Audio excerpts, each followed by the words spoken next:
I will say that, like, it feels like people haven't spent as much time as they should have, like, diving into his stuff if they want to be critical of him. But, like, it's kind of sad that he accuses the legacy media of, like, taking him out of context, which they probably do to some extent, but then he takes her out of context, right? So it's like, what, like, at the end of the day, we're all just, like, playing the same stupid fucking games with each other, I guess. Like, she's not saying that, like... I no longer have any interest with interacting with the legacy media for free because I don't want their extremist views shown to young children without doing some good for the world. My fee from this point onwards is $50,000 and a box of chocolates. In the interest of saving absolutely everybody's time, I feel like doing a generalized statement to all legacy media inside of the Matrix. And I'm doing it to save their time and mine, as well as protect the minds of the masculine youth for the future. Okay. I want to make it very clear that the legacy media is too much of a pussy to watch the Sam Harris BS Sank debate because he knows he watched it a long time ago in the past and probably took Sank's side, so if he watches it now, it will make him look bad when he agrees with Sam. Oh, true. Now I'm definitely never going to watch it. Thank you for giving me a good reason not to. The company of today have made a massive mistake and missed a chance to do some genuinely interesting journalism. After being unfairly incarcerated in a Romanian dungeon, I thought that even the BBC, in its absolute arrogance and hubris, would be smart enough to come to me after 6 months, being the first interview I gave to The Matrix, and be smart enough to ask questions people were genuinely interested in. What's it like inside of a Romanian prison cell? How were you treated? Why was a person's liberty deprived of them for 6 months without charge? How is your mental state post your unfair incarceration? Things people are genuinely interested in hearing. But instead, they came with the same old talking points. And I'd like to address all of these talking points to the Matrix media now to prevent this happening again, because it's a... I will say that, like, it feels like people haven't spent as much time as they should have, like, diving into his stuff if they want to be critical of him. I'll fly out to Romania, and as long as he lets me record the whole thing without edits or whatever, we can live stream if you want. I would have a conversation with him in real life, okay? There you go. I'll even book my own plane ticket. There's no way they would do it. I feel like there's got to be, like, at least, like, 100 different media companies, like, trying to get in here. Probably offering a lot of money, too. Monumental waste of everybody's time. I say things on the internet. I've been making content on the internet for a very long time. Finding a clip from 2016, 8 years ago, finding a 4-hour-long podcast from 2016, ignoring all context, ignoring everything positive I say about men and women in the world, and taking a single sentence and trying to pretend that's my entire worldview is not the bombshell you think it is. Nobody cares. Everybody understands what satire is. Everybody understands what a joke is. Everybody understands it's the internet.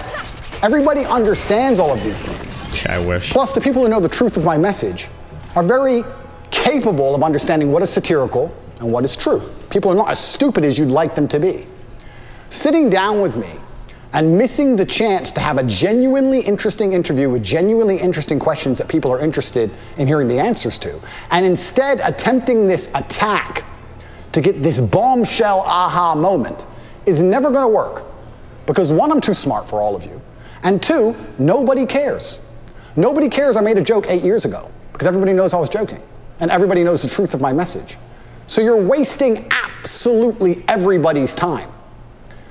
Worse than wasting everybody's time, what you're genuinely doing is damaging the minds of young men.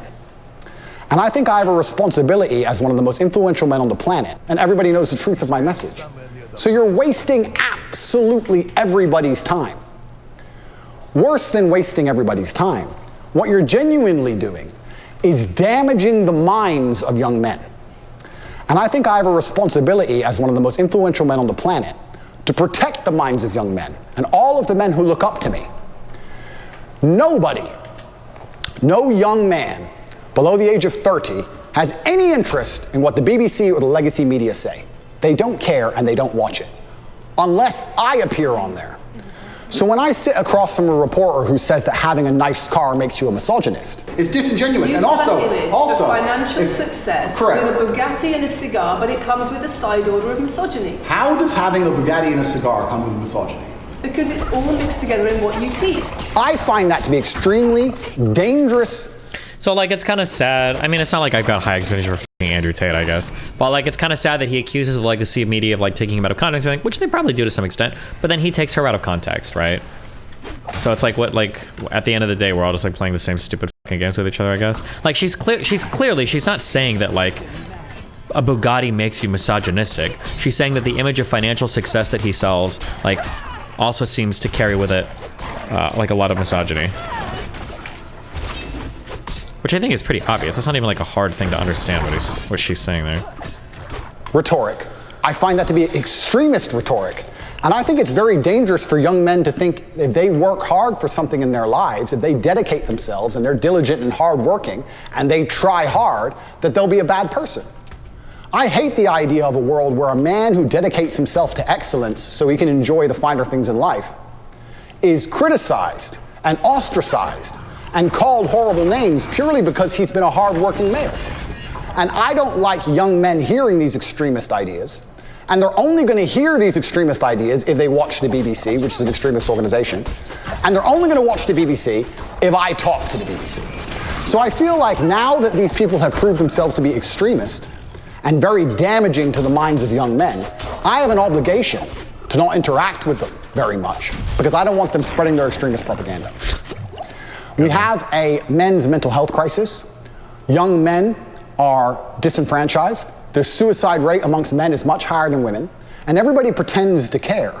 But when I come along and say, I am a man, I've been a man, I know how it feels to be a sad man and a happy man, and I found happiness through masculine achievement and strength, through working hard in the gym, through dedicating myself, through building a life worth living, through taking care of the people who I love, both male and female, through becoming financially successful, through sticking up for myself, through having opinions, through being a man of honor and courage. When I do these things, I'm ostracized and they're attempting to destroy my life. This goes beyond a few media interviews. They are attempting to put me in jail and destroy my life because I am helping young men. They don't care about men's mental health. They have no interest at all. In fact, the ideas they purport, like I've just explained, are genuinely damaging to the mindset of young men. On top of this, they waste everybody's time because their aha moment never works. Nobody's interested in it, and I destroy them with ease. But my hourly rate is high. It's not very fun for me to do. I just do it. It has to be done, but I don't particularly enjoy it. I allowed you into my home. I'm doing you a favor, giving you the first interview I'm giving to the public. You don't come here with a position of authority. You're not the police. I don't respect the BBC. I don't know you. You do not come here with a position of authority over me. We are equals. We are people. We're citizens of the world, and we sit here as equals. And I see you as my equal, and if you ask me questions, I can ask you questions back. For you to come here and sit down and pretend you're the Gestapo and that you don't have to answer my questions is disingenuous because I don't owe you anything. Asking questions and you answer. But I don't owe, no. However you want. This is a conversation. And I don't owe you any degree of authority over me. So let's make that clear. And that doesn't matter if you're a man or a woman or from the BBC or the CNN. I'm here to answer your questions and be honest with you and do you a favor. Great. And I'm doing you a favor. But you come here with loaded questions. You're trying to paint a narrative of me which is negative. I'm asking you about things you've said that people are concerned about. And that's fine. But you're not going to sit here and say you don't answer my questions because you're not above me. So, in the interest of spreading good and... He was literally just farming a TikTok clip. That's why he went on that whole little rant. Jesus Christ, dude. Everybody's like just farming TikTok clips now. It's like the way of the world. Positivity in the world, which is my number one objective. I am making this clear to all legacy media outlets. I will no longer interact with you for free. Nobody cares that you lie about me and nobody cares what you say. You have destroyed all of your credibility in the last 4 years of constantly lying about everything. And continuing to lie about me will only destroy your credibility further. I have an organization called Tate Pledge, which you can see. Go to CobraTate.com and click at Tate Pledge, and you will see that I dedicate $25 million a year to feeding children, both male and female, in war-torn countries. I would like to think that even the legacy media can agree that feeding children in Sudan, or Turkish children after an earthquake, or Syrian children in refugee camps is a pretty positive thing to do for the world. In my last BBC interview, she tried to spin it and say that what I'm doing is somehow negative because I'm only doing it for myself. But this is the level of delusion these people operate under. Because some people would look at that and say, okay, so before you got money from attracting people to your website by making controversial comments, but that might have got you into trouble. And so now you're looking for a new market. You're looking for a new market of followers who are attracted by a different sort of persona. I've always done the charity work, so that is obviously incorrect. And I have proof that I've always done the charity work, so you're wrong. Tate Pledge is funded 100% by me. This is my personal money. But I believe if the legacy media is intent on spreading hate, intent on spreading extremist ideologies, I would really like to see the numbers on that, because I'm calling max cap. I seriously doubt his personal money goes towards funding it. If he's even funding it, by the way, which I don't think he's ever even shown proof that he is, but if he is funding it, I'm willing to bet he's doing it as a business expense out of his earnings from his Hustle University, which is his company, right? Which you can argue that's a distinction with no difference or whatever, but there's a difference between like, this is money that I'm donating and this is money that's coming out of like my business. I think it's a little bit different. which it seems they are. Not only the extremist ideology that men shouldn't work hard, but also a bunch of other ones which I don't need to mention because most thinking people understand what the legacy media is trying to purport on not only the population, but the young children of the world. And what they are trying to push is far more damaging than me saying you should go to the gym. Therefore, I no longer have any interest with interacting with the legacy media for free because I don't want their extremist views shown to young children without doing some good for the world. My fee from this point onwards is $50,000 and a box of chocolates. That is what it is going to cost you to speak to me. If you are from the Matrix, you will give me $50,000 in advance, which will be donated to Tate Pledge, which will be used to feed children. Like when he says that, give me $50,000 and it'll be donated to Tate Pledge, why not just set up a link where you can donate yourself and then you take the tax receipt to him and then he gives you the interview? That's why I don't believe it. I don't believe it. It could be true, but I would need to see, or it's not, I shouldn't say I don't believe it, I'd say I need to see proof to believe that.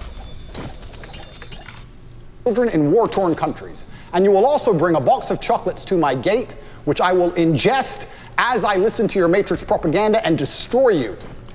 Because I deserve chocolates if I have to put up with you. I am an extremely successful man, and my time is valuable. And you're wasting mine, yours, and everybody else's. So if you're gonna come along with your extremist ideas, I would at least sleep better at night if you were feeding some poor, innocent children somewhere in the world. But you have no interest in doing any good for the earth. You're only interested in spreading hate, unlike me who wants to do good things. So, post my BBC interview, I've been contacted by the New York Times, CNN, the Clinton News Network, all of them. And they're all desperate to interview me because they understand the number of views it will get. I want to try now. 50K is way too low, right? Every major media company in the world should publicly jump on this. No, it's typically, I believe, journalistically, it's a big faux pas to pay for interviews. I don't think you're really allowed to do that. I don't think any major media company will take up on it. Smaller ones like OAN or Breitbart, I don't know, like a company like that, like the New York Post or whatever, maybe would, but I don't think a mainstream media would do that. I think it's really unethical to pay for interviews. I think it's generally not procedure, I believe. Try now. And they all want to try a different version of the same aha moment. Not understanding, because they're completely detached from reality, that it's not an aha moment and nobody cares. They're not interested, they're not smart enough to look at the board of the chessboard and say, this isn't going to work. Let's ask him questions people actually care about. They're not that smart. So if you want to waste your time and mine, that's what it's going to cost you. $50,000, I managed to procure meals at around 80 cents each, so we'll feed over 60,000 children for wasting an hour of my time, plus a box of chocolates. That is my fee from this point forward. I will still speak to non-Matrix media outlets who are interested in the truth, interested in asking interesting questions that people want to hear the answers to. I will still be available to do my own podcasts and tell the truth. But as long as legacy media retain their reputation as peddlers of extremist ideology, I no longer have any interest in promoting them and making them relevant. It's better we allow them to become irrelevant, which they are doing. Would you pay for it if you could donate directly to charity? 50K is a little rich for me. Through their own dishonest actions, I will no longer interact with any of you for free ever again. So, to the 64 journalists who have emailed me so far since the BBC interview, do you have $50,000 in a box of chocolates? Because I'm not interested in speaking to you for any other reason. I actually think I'm being quite kind only charging 50 grand. I should charge 200 grand, but I'm a nice man. And $50,000 will still feed a lot of children. I promise any legacy media outlet that pays me the fee can have an interview. And I also promise to provide full accounting and receipts to prove that that money goes directly to charity, to feeding children in war-torn countries. But I will no longer allow the Matrix propaganda machine to infect the minds of innocent children by using my relevance to achieve interviews and get views they would never normally get to spread hateful propaganda. If you can't afford me, you're gonna have to go back to just lying about me without speaking to me. Because God knows the truth, I know the truth, most of the world knows the truth, and I genuinely believe that Allah is the best of planners, and whatever happens to me, regardless of whether I am martyred, regardless of whether they put a bullet in my brain, I know what I have done is good for the world, and the things I will do will continue to be good for the world. Get your checkbooks out, or don't email me at all, because there will be no compromise. I don't care what you try and do and say to goad me into an interview. You can lie about me all you want. It's what you do already. I'm not afraid of your lies. It's going to cost 50 grand plus a box of chocolates.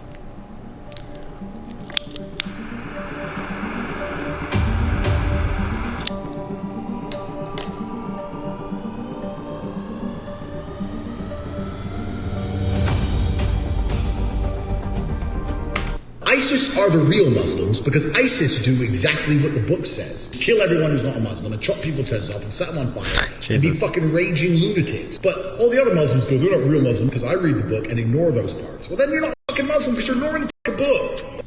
Sorry, somebody link this in chat.